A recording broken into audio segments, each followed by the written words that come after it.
République de Guinée, Symphonia Afrikoff. Ils ont visé Verni Pivi. Ils ont frappé le vide. Radiographie de la nuit où le pouvoir a tiré sans atteindre sa cible.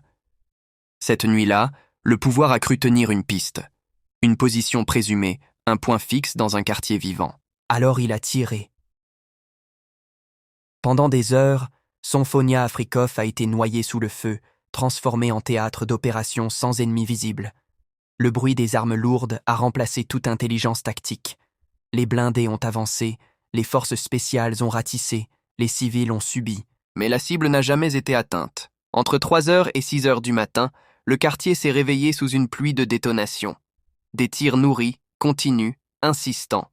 Le genre de tir qui ne cherche pas à dissuader, mais à rattraper une angoisse. 3 heures de feu, 3 heures de vacarme, 3 heures de peur pour des familles enfermées chez elles, priant que les balles ne choisissent pas leur toit. Selon des informations concordantes, recoupées auprès de témoins directs et de sources sécuritaires, les forces loyalistes auraient cru identifier l'une des tanières du sergent Verni Pivi.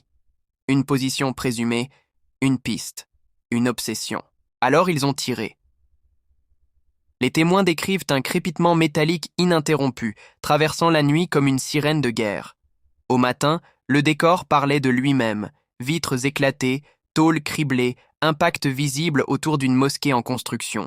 Et surtout, des traces de sang au sol, silencieuses, sans explication, sans bilan, sans mot officiel. À l'aube, le spectacle s'est poursuivi. Blindés déployés, forces spéciales en ratissage, quartier bouclé, presse tenue à distance. Une démonstration de force classique, codifiée, prévisible. Mais une question demeurait, lourde, obstinée. Où est le résultat? Aucune annonce, aucune neutralisation revendiquée, aucune arrestation présentée, aucun bilan humain communiqué. Rien, seulement le silence après le fracas. Et la certitude, désormais familière, que l'objectif n'a pas été atteint. Ce qui devait être une démonstration de force s'est mué en radiographie brutale d'un échec. Trop de tirs, trop de vacarme, trop de peur infligée à des habitants sans défense. Et au bout de la nuit, zéro résultat. Verni Pivi reste invisible. Le pouvoir, lui, s'est rendu parfaitement visible, démasqué dans sa médiocrité opérationnelle, incapable d'identifier, de localiser et de neutraliser ce qu'il prétend traquer.